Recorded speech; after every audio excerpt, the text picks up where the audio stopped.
Fala pessoal, iniciando aí mais um fechamento de mercado. Hoje, dia 26 de agosto, uma segunda-feira, iniciando mais uma semana, beleza? Se você ainda não é inscrito no canal, inscreva-se aqui embaixo para não perder, para não ficar de fora de nenhum conteúdo. E caso goste do vídeo, do conteúdo, acha que foi útil, considere deixar o like, o joinha, que é a maneira com que você aí desse lado consegue ajudar o meu trabalho aqui desse lado e também o YouTube entregar esse conteúdo para mais pessoas e para eu entender se vocês estão gostando ou não. Beleza? Feito isso sem enrolação em 36 segundos, vamos direto para o gráfico. Ibovespa, hoje mais uma alta aí de 1%, né, 0,95. Volume baixo, né, no sentido de ser abaixo da média, mas acionando um novo pivô de alta. Apesar da gente ainda ter alvo lá para cima agora no 139, um ponto de atenção essa alta de hoje, pessoal, foi baseado muito em Petri, ou seja, muito em Petrobras. Por quê? Petrobras teve uma alta aí hoje de 7,26%. E Vale também, só que Vale subiu apenas 1%. Só que, principalmente Petro, junto com Vale, são os dois ativos que mais têm peso dentro do índice Ibovespa. Tá? Então a gente viu essa alta do Ibovespa de hoje muito por conta, né, muito puxado por Petrobras, porque a maioria dos papéis do índice do Ibovespa ficaram com a volatilidade baixa no dia de hoje. Tá? Então tem aqui na minha grade de cotação ativos se movimentando tanto positivo para cima quanto para baixo, com a volatilidade média de 1,5%. Então a gente teve aí mais Petrobras, que deu uma puxada de 7%, e é um ativo que tem bastante peso dentro do índice de Ibovespa, então refletiu bastante diretamente nessa alta do Ibovespa de hoje, uma alta aí de quase 1% também, o volume abaixo da média, muito por ter sido impulsionado apenas por um ativo aí, né, muito por Petrobras. Tá, se a gente pega para, a gente vai ver aqui, aí eu comento com vocês, tá? Mas essa alta de Ibovespa de hoje, muito comandada por Petrobras, e não que necessariamente a gente, putz, um pivô de alta do Ibovespa, a maioria dos papéis subindo, tá? Então bastante atenção com esses pontos. Dito tudo isso, partindo para o dólar, volatilidade baixíssima, né? A gente vê aqui corpo e candle pequeno, então a volatilidade bem baixa, zona de suporte importante lá nos 5.390 e para cima, para gerar expectativa para cima, precisa romper os 5.615, tá? Dito isso, partindo não, isso aqui não, isso aqui. Lá para fora, S&P volatilidade baixa, volume bem abaixo da média. Na sexta-feira a gente tem dado importante da agenda econômica dos Estados Unidos para sair, tá? Então deve entrar bastante volatilidade. Chegando próximo de região de resistência no 5.670. Vale lembrar, né? Aqui, olha, volume bem abaixo da média, chegando próximo do ponto de resistência. Então bastante atenção com o S&P 500, tá? A gente tem o Dow Jones tentando fazer o pivô de alta, mas fechando em cima de um ponto de resistência. Fechando não, né? O mercado lá fora fecha um pouco depois. Sempre quando a gente já postou aqui, ele fecha o mercado depois, né? O Dow Jones tentando fazer um pivô de alta, até foi acionado. Para confirmar, ele precisa fechar acima dos 41.310. O Nasdaq, uma queda de 0,85. Para acionar um novo pivô de alta, precisa romper os 18.045. Por enquanto também bem fraco. A gente até viu que deu esse puxadão aqui em linha reta, mas para confirmar mesmo o pivô, só rompendo os 18.025. O petróleo Brent também deu uma boa recuperada, só que ainda segue em tendência de baixa. Pode formar aqui, olha, se ele vem e fecha acima desse topo nos, eita lasqueira, 82,50, aciona um fundo duplo, tá? Aciona um fundo duplo aqui no petróleo. Mas ele precisa romper e fechar acima dos 82,54. Fundo, topo entre os dois fundos, tá? Então bastante atenção. E como pediram para analisar o índice do ferro, vou imaginar que seja o minério de ferro, tá? Então a gente vai começar a dar uma olhada também. Por enquanto, a tendência de baixa aqui no curto prazo, precisa romper essa LTB que fica lá na faixa dos $104 para gerar uma expectativa de retomada mais direcional para cima, tá? A gente teve aqui o rompimento de uma zona de suporte importante nos $96.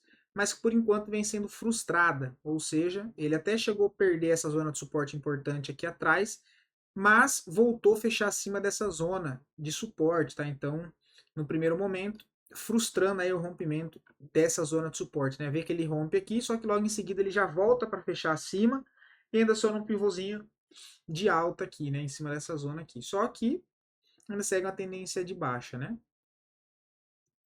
O DXY, né? Que gravou aqui certinho o nosso estudo até o suporte dos $100, se afastou bastante das médias, né, bastante longe, pode ficar aqui corrigindo lateral ou fazer um pullback até a média. Para baixo temos suporte lá no $99.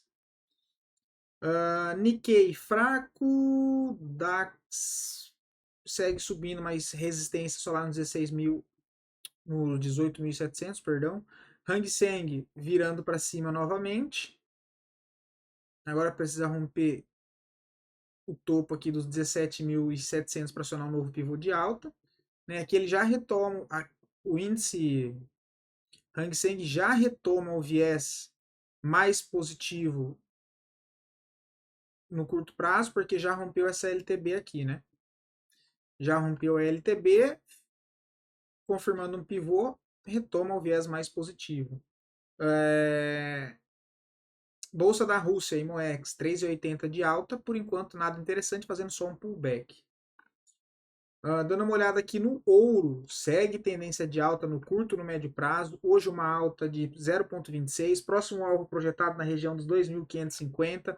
Bonito gráfico do ouro, tá? Então bastante atenção aí. Bem interessante o gráfico do ouro. O gás ainda segue lateral em fundo, né? Com a expectativa que possa acionar aqui um OCOI, mas por enquanto não demonstrou força nenhuma. Segue aqui lateral, dentro de uma tendência de baixa no curto prazo. A prata, próxima resistência relevante, só lá nos $31. Partindo para as criptos, temos aí o Bitcoin que deu uma recuperada boa no final de semana, mas eu já comentei com vocês. Interessante mesmo, vai ficar só acima dos $70.000. Porque toda a movimentação entre os 52 e entre os 70 faz parte de toda essa acumulação em topo, tá? Olha, que ele fica aqui indefinido em topo. Então, toda oportunidade aqui dentro, eu já comentei que para quem gosta do ativo, quem entende, tem uma visão de longo prazo, são boas oportunidades para comprar, para acumular um ativo como o Bitcoin, tá? Eu gosto bastante, só que falando em tendência, está em tendência de alta principal, né, de médio e longo prazo. No curto prazo, segue lateral sem tendência por enquanto. Deve dar uma direção no movimento para cima, só acima dos $70.000. Então, toda essa região aqui chama acumulação. O Ethereum, também testando aqui o antigo ponto de suporte que a gente havia comentado que ele poderia vir testar depois dessa forte movimentação de queda, de cravar o suporte lá embaixo nos 2.100, fazendo o processo de correção, testando o antigo ponto de suporte agora como resistência. Bem bonito, movimento bem técnico, testou os 2.800, por enquanto perdeu força, e ainda assim, é o que eu comentei, falando de tendência, mesmo que ele passe aqui para cima dos 2.900, trabalhar acima desse ponto de resistência atual, movimento direcional só acima da resistência principal dessa LTB, lá nos 3.700, tá? E acima dos 3.700, eu vejo expectativa de ir para os 4.400, depois buscar o topo histórico nos $5.000, tá? Mas por enquanto, bem choro sem força, né? Quando a criança já chorou pra caramba e não tem mais força para chorar, mas ainda continua com aquela carinha de choro triste, é quando o gráfico fica assim, né? Não faz nada, olha lá, não tem força para nada. Dito isso, partindo para nossa bolsa novamente, voltando para os dois ativos que mais subiu, o PET4, um baita de um pivô de alta, volume monstruoso, chamando a expectativa para ir testar pelo menos o topo. Aqui está perto, né, dos R$ 40, fechou em R$ 39,57. Então, bastante atenção com o Petro, retomando o viés mais positivo. A gente viu o gráfico mensal bonito. Agora, para a entrada, só com nova correção, né? O pivô bem alinhado com as médias, rompimento de LTB, bem bonito, Petri 4. A gente viu aqui que impulsionou bastante a alta do Ibovespa de hoje, né? O segundo ativo que mais subiu foi São Martinho. Também, por enquanto, não vejo nada interessante. Deixa eu ver o semanal. Cara, no semanal tá interessante, tá? no semanal aqui já muda um pouco o contexto. Apesar de estar em cima das médias aqui, olha, isso aqui, acima não, abaixo um pouco, é um movimento que tá bonito, porque se a gente for pegar FIBO entre topo e fundo do movimento anterior, pode ser a formação de um fundo ascendente aqui, olha. Veio na região de 618,50, retornou, deixando por enquanto um fundo mais alto que o fundo anterior. Nesse candle aqui, deixando a possibilidade de uma entrada no rompimento da máxima e stop na mínima, olha. Tá? Ou stop um pouco mais aqui abaixo, ó, tentando pegar a continuação desse movimento para cima, pensando em fazer uma saída parcial, quem sabe no topo, e depois tentar conduzir. Tá? Por quê? Essa barra aqui, se eu coloco aqui as médias, olha, é um candle doji de correção em cima da 9 com a 200, olha. Então, dado todo esse contexto que eu comentei aqui de São Martinho, agora colocando as médias, fica aqui uma entrada bem próximo das médias, um stop aqui embaixo, bem protegido abaixo das médias, e se ele dá sequência, consegue ficar muito bem posicionado, tá? Então, acho interessante sim, principalmente porque a gente teve uma movimentação de alta com volume subindo, movimentação de queda, pullback com volume caindo, tá? Então acho interessante aí sim ficar de olho em São Martinho. O segundo ativo que mais caiu, o segundo ativo que mais caiu, não, perdão, o primeiro ativo que mais caiu, CVC, também por enquanto não vejo nada interessante. O segundo ativo que mais caiu, Rio 3, que a gente comentou, o papel cravou o nosso alvo nos 24, 27, agora está seguindo um processo de correção. Olhando o semanal, está testando média móvel de 9, já segue interessante. Vamos ver se faz, né, se dá mais uma escorregada, se vem testar a média móvel de 200 junto com esse fundo anterior, deixa algum gatilho aqui para baixo. Por enquanto ainda não vejo nada, mas é um ativo que ainda sigo acreditando que pode dar alguma coisa. Mas no momento não tem nada, tá? Agora iniciando a análise a pedido de vocês. Inclusive, queria aqui mais uma vez agradecer vocês, lembrar que se você aí do outro lado quiser ver análise de algum ativo em específico, é só deixar aqui nos comentários o ativo que você deseja. E se tiver algum tempo gráfico em específico, deixa também. Exemplo, Petri 4S. Não precisa nem escrever semanal, deixa um S que eu vou saber que é semanal. Sambi 11D, que eu vou saber que é o diário. Beleza? E caso você esteja pedindo uma análise de acordo com alguma posição já sua, deixa o ativo e o preço médio que eu posso passar uma análise de onde você poderia fazer uma parcial, contextualizar um possível stop para poder ajudar vocês aí também, porque a intenção minha aqui desse lado é sempre agregar de alguma coisa, de algum modo para vocês, beleza? Então agradecer a participação no vídeo de domingo, né, que foi um vídeo do final de semana onde eu sempre posto que é o radar de swing trade, é um vídeo mais com mais detalhes de análise, onde eu separo as ações e trago para vocês contextos técnicos que podem fazer com que o ativo fique interessante durante a semana, comentando os contextos ali de possível entrada, onde colocaria um stop, onde posicionar um alvo e o porquê o porquê da ação está no vídeo. Beleza? Recebi bastante feedbacks, inclusive via comentários também, então também queria agradecer, porque eu fico feliz em saber que eu estou ajudando vocês de alguma maneira, porque eu venho aqui gravar os vídeos exatamente com essa intenção. Então, saber que está dando certo me dá mais motivação para continuar vindo aqui. Beleza? Então, vamos lá. Vamos 3. Cara, tá enroscado o papel, né? Não consegue andar. Ele chegou a acionar a bandeira aqui e não andou. A gente comentou desse papel aqui. Cara, ainda tá corrigindo, tá? Nada demais. Vamos dar uma olhada no ABV. BV também, por enquanto, nada interessante. No gráfico semanal também nada interessante. Só que a gente pode estar dentro de um processo de correção no gráfico semanal. Então, vale atenção também.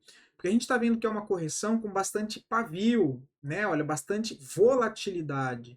Tá? Então, existe aqui bastante dúvida. Ó. É que ele vem, deixa uma mínima, fecha lá embaixo.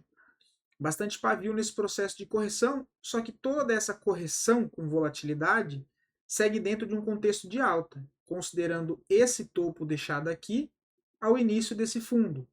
Então, isso aqui pode estar sendo uma correção para depois tentar lançar mais uma perna para cima, pelo menos para voltar a testar o topo, e aí se romper, acionar um pivô de alta. Tá? Então, isso aqui, essa correção pode estar sendo a possível formação de um fundo ascendente. Então, apesar do ativo ainda não seguir e não ter nenhum gatilho interessante para compra, é um papel que eu acho válido ficar acompanhando aí nos próximos dias, tá? Tá bem interessante o papel. Principalmente porque o estocástico está lá na região de sobrevenda, tá? Então ficar bem atento aí. Eu acho um papel interessante para se acompanhar assim, apesar de agora não achar nada interessante nem para entrada. MRV3, cara, deu um contra-ataque aqui, né? Ela entrou pressão vendedora, em seguida entrou outra barra compradora. O que eu não gosto é quando a gente tem isso aqui, tá? Olha, uma congestão curta aqui embaixo, que ele até consegue romper, ó, contexto bonito. Rompeu, fez aqui o processo de correção, deixa eu dar um zoom. Possível formação de fundo ascendente. O que é ruim aqui é que logo em cima já tem uma LTB, uma linha de tendência de baixa de mais médio prazo. Se eu tirar o zoom, é uma resistência que vem desde agosto de 2023 até aqui. Então, se esse contexto aqui, olha, estivesse acontecendo já acima dessa LTB, seria coisa linda para procurar uma entrada. Aqui ainda acho um pouco arriscado, porque você pode entrar aqui, o stop ficaria aqui embaixo e tá ok, só que logo em cima já tem uma resistência, né? Vamos dar uma olhada no semanal. Já passou para cima das médias de 9 e de 20, que já é um ponto positivo, rompeu uma congestão, falta mesmo romper essa LTB. MRV3 acima de 7,95, vamos colocar aí R$8 arredondando, acima desse ponto, eu acho bem interessante porque a gente entra num vazio gráfico. Tá? E aí a gente tem todo esse potencial de vazio gráfico aqui para trabalhar até a média móvel de 200, até os 10,96. Tá? Então, acima de 7,95, R$8, a gente entra aqui num vazio gráfico, junto com o contexto de rompimento de resistência, então pode trazer uma pressão compradora de novo para MRV3. Só não vejo ainda uma entrada clara no momento, tá? Agora vamos dizer. E aqui também tem a 200, tá? Esse é o problema. Tem a 200 e resistência aqui em cima. Entrada mais arriscada seria no rompimento da máxima dessa barra que ainda não ocorreu no dia de hoje uma compra, com stop na mínima dessa barra, acreditando que ele vai bater aqui e romper. Não gosto de fazer, tá? Não faria essa operação, tá? A gente não tem. O ABV ele já está subindo, mas enfim, acho que só lá acima dos 8,5 mesmo, tá, pessoal? Quando começa a ficar assim com muito porém, muita dúvida, já que não era para fazer, tá? Já fiquem aí de exemplo também. Quando começou a pensar demais, assim, desconfie, tá? Trade bom é aquele trade que você olha e você já consegue identificar, compra ou vendo, né? Começar a surgir muito porém, é melhor ficar de fora. E RBR3 também é pedido de vocês. Não vejo nada, tá? Não vejo nada. A gente comentou aqui embaixo do papel. Quem pegou deu sorte. No sentido que depois ele abriu com um gap aí de 30% e seguiu subindo. Não vejo mais nada para fazer. Se já tivesse comprado, já teria feito com certeza pelo menos uma parcial. Aqui no fechamento dessa barra, já teria feito uma parcial ou até colocado no bolso. Considerando que é um trade de curto prazo. E eu não sei que ele vai continuar subindo. Se eu estou posicionado num trade de curto prazo, e o papel abre com gap de 30%, eu coloco no bolso na hora. Ou coloco boa parte da operação no bolso. Coloco 50%, 70% no bolso e deixo 30% da posição em andamento com stop ajustado. Simples, tá? Que eu não sei se ele vai continuar subindo ou se vai cair. Então, um gap desse aqui, eu coloco boa parte, ou se não tudo, da operação no bolso. FIC 3 já entregou a boa movimentação, não vejo nada. Um papel que voltou a ter liquidez melhor um pouquinho recentemente, então tem que tomar cuidado. Ainda uma liquidez baixa, volume financeiro de 1 milhão, não gosto. Não vejo nada para fazer, tá? E Viveu, tá? Imagina.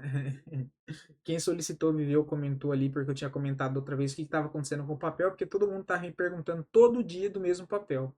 Mas pode ficar à vontade, pode perguntar quantas vezes quiser, tá? Foi só um comentário mesmo, porque estavam vindo muitas análises, mas não tem problema não. Cara, como eu disse, não acho interessante, né? Me perguntaram para compra, eu falei, não gosto do papel para compra aqui nessa região. Se fosse para fazer alguma coisa, eu venderia, porque ele, né, ele tá dentro, deixa eu tirar o zoom aqui, ele tá dentro de uma tendência de baixa, fortíssima. E agora perdendo esse suporte, ó, já vem agressão vendedora aqui, consolidou em fundo.